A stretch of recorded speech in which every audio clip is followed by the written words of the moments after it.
ಇದು ಕೇವಲ ಕರ್ನಾಟಕ ರಾಜ್ಯಕ್ಕೆ ಮಾತ್ರ ಅಲ್ಲ, ಇಡೀ ಭಾರತದಲ್ಲಿ ಈ ವಕ್ಫ್ ಹೆಸರಲ್ಲಿ ಇಡೀ ನಮ್ಮ ಭಾರತದಲ್ಲಿ ಏನು ಭೂಮಿಯನ್ನ ಕಬಳಿಕೆ ಮಾಡುವಂತ ಒಂದು ಹುನ್ನಾರ ವಕ್ಫ್ ಹೆಸರಲ್ಲಿ ಈ ಕಾಂಗ್ರೆಸ್ ಪಕ್ಷದವರು ಮಾಡ್ತಾ ಇದ್ದಾರೆ. ಸ್ವತಂತ್ರ ಬಂದಾಗ್ಲಿಂದ ಕೂಡ ಇವತ್ತಿನವರೆಗೂ ಕೂಡ ಆಗ್ತಾ ಇರುವಂತಹ ಅನ್ಯಾಯಗಳ ಬಗ್ಗೆ ಸನ್ಮಾನ್ಯ ಪ್ರಧಾನಮಂತ್ರಿಗಳಾದ ನರೇಂದ್ರ ಮೋದಿಜಿಯವರು ಈ ವಕ್ಫ್ ಒಂದಿದ್ರಲ್ಲೇ ದೊಡ್ಡ ಪ್ರಮಾಣದ ಬದಲಾವಣೆಯನ್ನು ತಗೊಂಡು ಬರುವುದಕ್ಕೆ ಒಂದು ಬಿಲ್ ಅನ್ನು ಅವರು ಪ್ರವೇಶ ಮಾಡಿದ್ದಾರೆ. ಆ ವಿಷಯದಲ್ಲಿ ಇಡೀ ದೇಶದಲ್ಲಿ ಚರ್ಚೆಗೆ ಬಿಟ್ಟು ಅದನ್ನ ಮತ್ತೆ ಪಾಸ್ ಮಾಡಬೇಕು ಅನ್ನುವಂತ ಒಂದು ವಿಚಾರ ಬಂದಾಗ ಕರ್ನಾಟಕದಲ್ಲಿ ಜಮೀರ್ ಅನ್ನೋ ಒಬ್ಬ 420 ಸಚಿವನನ್ನ ಮುಂದೆ ಇಟ್ಟು ಈ ರಾಜ್ಯದ ಮುಖ್ಯಮಂತ್ರಿಗಳಾಗಿರುವಂತಹ ಸಿದ್ದರಾಮಯ್ಯನವರು ಎಲ್ಲ ರೈತರ ಭೂಮಿಯನ್ನ ಇವತ್ತು ಕಬಳಿಸುವಂತ ಒಂದು ಪ್ರಯತ್ನಕ್ಕೆ, ಅಂದ್ರೆ ಆ ಕಾನೂನು ಬಂದ್ಬಿಟ್ರೆ ಈ ಭೂಮಿಯನ್ನ ವಾಪಸ್ ತಗೊಳ್ಳೋದಕ್ಕೆ ಆಗೋದಿಲ್ಲ ಅಂತ ಹೇಳಿ ತರಾತುರಿಯಾಗಿ ಇವತ್ತು ಇಡೀ ನಮ್ಮ ಕರ್ನಾಟಕ ರಾಜ್ಯದಲ್ಲಿ ಇವತ್ತು ನಮ್ಮ ರೈತರ ಭೂಮಿಯನ್ನ ಏನು ಕಸ್ಕೊಳ್ಳುವಂತ ಒಂದು ಪ್ರಯತ್ನ ಮಾಡ್ತಾ ಇದ್ದಾರೆ. ಅದರ ವಿರುದ್ಧವಾಗಿ ಇವತ್ತು ನಮ್ಮ ಹೋರಾಟ. ಮತ್ತೆ ಮೊನ್ನೆ ಈ ಚುನಾವಣೆ ಸಂದರ್ಭ ಬಂದಾಗ ಆ ನೋಟಿಸ್ಗಳನ್ನ ಅದನ್ನ ಹಿಂಪಡೆಯೋದಕ್ಕೆ ಮುಖ್ಯಮಂತ್ರಿಗಳು ಸೂಚನೆ ಕೊಟ್ಟಿದ್ದೀವಿ ಅಂತ ಹೇಳಿದ್ರು.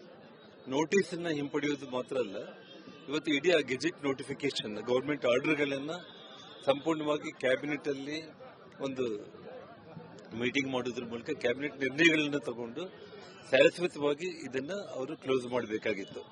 ಅದನ್ನು ಬಿಟ್ಟು ಚುನಾವಣೆ ಒಂದು ನೆಪದಲ್ಲಿ ಆ ನೋಟಿಸ್ಗಳನ್ನ ಹಿಂಪಡಿತಾ ಇದೀವಿ ಅಂತ ಹೇಳಿ ಹೇಳಿಕೆಯನ್ನು ಕೊಟ್ಟು ಅಲ್ಲಿಗೆ ಬಿಟ್ಬಿಟ್ರು. ಹಾಗಾಗಿ ಇವತ್ತು ಭಾರತೀಯ ಜನತಾ ಪಕ್ಷ ಕರ್ನಾಟಕ ರಾಜ್ಯಾದ್ಯಂತ ಇದು ಹೋರಾಟ ಏನ್ ಮಾಡ್ತಾ ಇದೆ, ಇಡೀ ದೇಶನೇ ಗಮನಿಸ್ತಾ ಇದೆ. ದೇಶಕ್ಕೆ ಇವತ್ತು ಏನು ಸನ್ಮಾನ್ಯ ಪ್ರಧಾನಮಂತ್ರಿ ನರೇಂದ್ರ ಮೋದಿಜಿ ಅವರು ಕಾನೂನನ್ನೇ ಅವರು ತಿದ್ದುಪಡಿ ಮಾಡುವಂತ ಒಂದು ಈ ಸಂದರ್ಭದಲ್ಲಿ ಕರ್ನಾಟಕದಲ್ಲಿ ಅನಾಹುತಗಳನ್ನ ತಪ್ಪಿಸೋದಕ್ಕೆ ರೈತರ ಜೊತೆಯಲ್ಲಿ ಭಾರತೀಯ ಜನತಾ ಪಕ್ಷ ಇದೆ ಅನ್ನುವಂತ ಒಂದು ವಿಚಾರ ಯಾವ ಮಟ್ಟಕ್ಕಾದರೂ ಕೂಡ ಇದನ್ನು ಹೋರಾಟ ಮಾಡಿ ಯಾವೊಬ್ಬ ರೈತರಿಗೂ ಕೂಡ ಒಂದು ಇಂಚು ಭೂಮಿ ಕೂಡ ಅವರು ಕಳ್ಕೊಳ್ಳಾರ್ದೆ ನಾವು ಹೋರಾಟ ಮಾಡ್ತೀವಿ.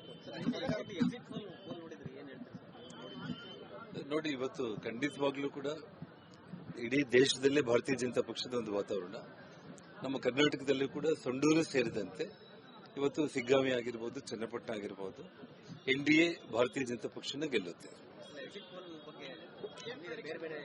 ಎಕ್ಸಿಟ್ ಪೋಲ್ ಏನ್ ಹೇಳಿದ್ದಾರೆ?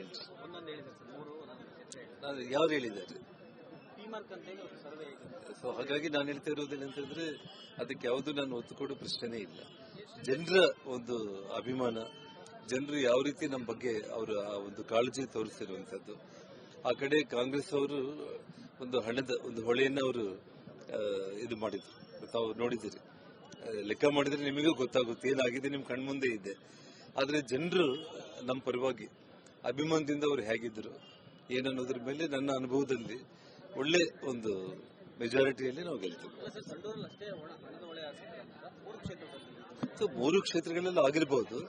ಸೊಂಡೂರು ಜನರ ಒಂದು ಒಲವು ಭಾರತೀಯ ಜನತಾ ಪಕ್ಷದ ಪರವಾಗಿ ಇದೆ ಅಂತ ಹೇಳಿ ಈ ರಾಜ್ಯದ ಮುಖ್ಯಮಂತ್ರಿಗಳೇ ಅವರು ಒಂದು ದಿನದ ಕಾರ್ಯಕ್ರಮವನ್ನು 2-3 ದಿನಗಳಿಗೆ ಮಾಡೋದ್ರಲ್ದಂಗೆ ಮುಂಚೆ ದಿನ ಬಂದು ಒಂದಿನ ಸಂಪೂರ್ಣ ಸಾಯಂಕಾಲ ರಾತ್ರಿ ಎಲ್ಲ ಕೂಡ ಕೆಲಸ ಮಾಡಿ ಹೆಚ್ಚು ಕಡಿಮೆ 4 ದಿನ ಸೊಂಡೂರಲ್ಲಿ ಅವರು ಇಲ್ಲಿ ಉಳಿಯುವಂತ ಸ್ಥಿತಿ ಬಂದಿದೆ ಅಂತಂದ್ರೆ ಸೊಂಡೂರು ಜನರು ಬಿಜೆಪಿ ಪಕ್ಷದ ಪರವಾಗಿ ಇದ್ರು ಅನ್ನೋದಕ್ಕೆ ಇದೇ ಸಾಕ್ಷಿ.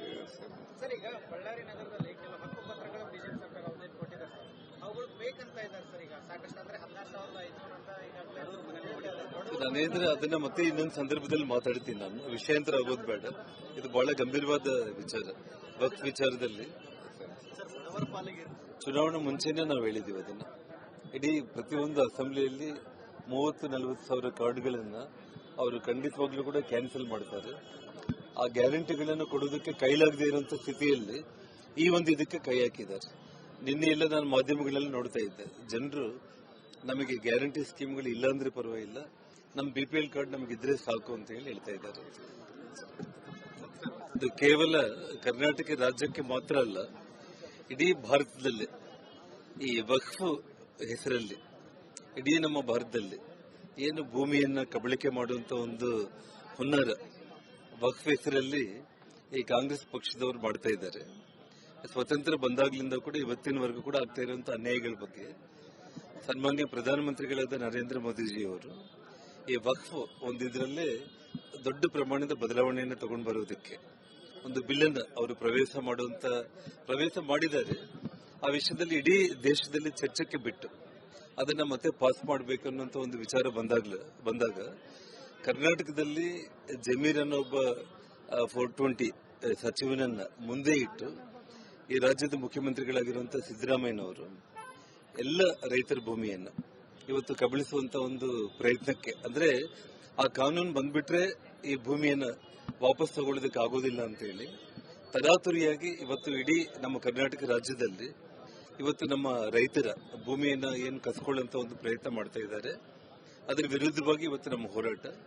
ಮತ್ತೆ ಮೊನ್ನೆ ಈ ಚುನಾವಣೆ ಸಂದರ್ಭ ಬಂದಾಗ ಆ ನೋಟಿಸ್ಗಳನ್ನ ಅದನ್ನ ಹಿಂಪಡೆಯೋದಕ್ಕೆ ಮುಖ್ಯಮಂತ್ರಿಗಳು ಸೂಚನೆ ಕೊಟ್ಟಿದ್ದೀವಿ ಅಂತ ಹೇಳಿದ್ರು. ನೋಟಿಸ್ ಅನ್ನ ಹಿಂಪಡೆಯೋದು ಮಾತ್ರ ಅಲ್ಲ, ಇವತ್ತು ಇಡೀ ಆ ಗೆಜೆಟ್ ನೋಟಿಫಿಕೇಶನ್ ಗವರ್ಮೆಂಟ್ ಆರ್ಡರ್ಗಳನ್ನ ಸಂಪೂರ್ಣವಾಗಿ ಕ್ಯಾಬಿನೆಟ್ ಅಲ್ಲಿ ಒಂದು ಮೀಟಿಂಗ್ ಮಾಡೋದ್ರ ಮೂಲಕ ಕ್ಯಾಬಿನೆಟ್ ನಿರ್ಣಯಗಳನ್ನ ತಗೊಂಡು ಶಾಶ್ವತವಾಗಿ ಇದನ್ನ ಅವರು ಕ್ಲೋಸ್ ಮಾಡಬೇಕಾಗಿತ್ತು. ಅದನ್ನ ಬಿಟ್ಟು ಚುನಾವಣಾ ಒಂದು ನೆಪದಲ್ಲಿ ಆ ನೋಟಿಸ್ಗಳನ್ನ ಹಿಂಪಡಿತಾ ಇದೀವಿ ಅಂತ ಹೇಳಿ ಹೇಳಿಕೆಯನ್ನು ಕೊಟ್ಟು ಅಲ್ಲಿಗೆ ಬಿಟ್ಬಿಟ್ರು. ಹಾಗಾಗಿ ಇವತ್ತು ಭಾರತೀಯ ಜನತಾ ಪಕ್ಷ ಕರ್ನಾಟಕ ರಾಜ್ಯಾದ್ಯಂತ ಇದು ಹೋರಾಟ ಏನ್ ಮಾಡ್ತಾ ಇದೆ, ಇಡೀ ದೇಶನೇ ಗಮನಿಸ್ತಾ ಇದೆ. ದೇಶಕ್ಕೆ ಇವತ್ತು ಏನು ಸನ್ಮಾನ್ಯ ಪ್ರಧಾನಮಂತ್ರಿ ನರೇಂದ್ರ ಮೋದಿಜಿ ಅವರು ಕಾನೂನನ್ನೇ ಅವರು ತಿದ್ದುಪಡಿ ಮಾಡುವಂತ ಒಂದು ಈ ಸಂದರ್ಭದಲ್ಲಿ ಕರ್ನಾಟಕದಲ್ಲಿ ಅನಾಹುತಗಳನ್ನ ತಪ್ಪಿಸೋದಕ್ಕೆ ರೈತರ ಜೊತೆಯಲ್ಲಿ ಭಾರತೀಯ ಜನತಾ ಪಕ್ಷ ಇದೆ ಅನ್ನುವಂತ ಒಂದು ವಿಚಾರ ಯಾವ ಮಟ್ಟಕ್ಕಾದರೂ ಕೂಡ ಇದನ್ನು ಹೋರಾಟ ಮಾಡಿ ಯಾವೊಬ್ಬ ರೈತರಿಗೂ ಕೂಡ ಒಂದು ಇಂಚು ಭೂಮಿ ಕೂಡ ಅವರು ಕಳ್ಕೊಳ್ಳಾರ್ದೆ ನಾವು ಹೋರಾಟ ಮಾಡ್ತೀವಿ. ನೋಡಿ, ಇವತ್ತು ಖಂಡಿತವಾಗ್ಲೂ ಕೂಡ ಇಡೀ ದೇಶದಲ್ಲೇ ಭಾರತೀಯ ಜನತಾ ಪಕ್ಷದ ಒಂದು ವಾತಾವರಣ, ನಮ್ಮ ಕರ್ನಾಟಕದಲ್ಲೂ ಕೂಡ ಸೊಂಡೂರು ಸೇರಿದಂತೆ ಇವತ್ತು ಸಿಗ್ಗಾವಿ ಆಗಿರ್ಬೋದು, ಚನ್ನಪಟ್ಟಣ ಆಗಿರ್ಬೋದು, ಎನ್ಡಿಎ ಭಾರತೀಯ ಜನತಾ ಪಕ್ಷನ ಗೆಲ್ಲುತ್ತೆ. ಎಕ್ಸಿಟ್ ಪೋಲ್ ಏನ್ ಹೇಳಿದ್ದಾರೆ? ಯಾರು ಹೇಳಿದ್ದಾರೆ? ಸೊ ಹಾಗಾಗಿ ನಾನು ಹೇಳ್ತಾ ಇರೋದೇನಂತಂದ್ರೆ ಅದಕ್ಕೆ ಯಾವುದು ನಾನು ಒತ್ತು ಕೊಡೋ ಪ್ರಶ್ನೆನೇ ಇಲ್ಲ. ಜನರ ಒಂದು ಅಭಿಮಾನ, ಜನರು ಯಾವ ರೀತಿ ನಮ್ಮ ಬಗ್ಗೆ ಅವರ ಒಂದು ಕಾಳಜಿ ತೋರಿಸಿರುವಂತದ್ದು. ಆ ಕಡೆ ಕಾಂಗ್ರೆಸ್ ಅವರು ಒಂದು ಹಣದ ಒಂದು ಹೊಳೆಯನ್ನ ಅವರು ಇದು ಮಾಡಿದ್ರು, ತಾವು ನೋಡಿದಿರಿ. ಲೆಕ್ಕ ಮಾಡಿದ್ರೆ ನಿಮಗೆ ಗೊತ್ತಾಗುತ್ತೆ ಏನಾಗಿದೆ, ನಿಮ್ ಕಣ್ಮುಂದೆ ಇದೆ. ಆದ್ರೆ ಜನರು ನಮ್ಮ ಪರವಾಗಿ ಅಭಿಮಾನದಿಂದ ಅವರು ಹೇಗಿದ್ರು ಏನನ್ನೋದ್ರ ಮೇಲೆ ನನ್ನ ಅನುಭವದಲ್ಲಿ ಒಳ್ಳೆ ಒಂದು ಮೆಜಾರಿಟಿಯಲ್ಲಿ ನಾವು ಗೆಲ್ತೀವಿ. 3 ಕ್ಷೇತ್ರಗಳಲ್ಲಿ ಆಗಿರಬಹುದು.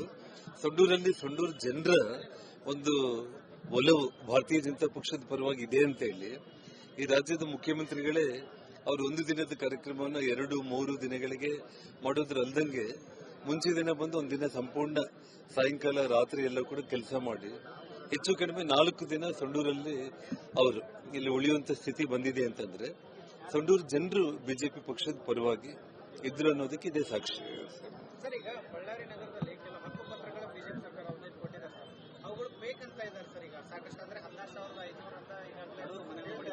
ನಾನೇಂದ್ರೆ ಅದನ್ನ ಮತ್ತೆ ಇನ್ನೊಂದು ಸಂದರ್ಭದಲ್ಲಿ ಮಾತಾಡ್ತೀನಿ. ನಾನು ವಿಷಯಾಂತರ ಆಗೋದು ಬೇಡ, ಇದು ಬಹಳ ಗಂಭೀರವಾದ ವಿಚಾರ.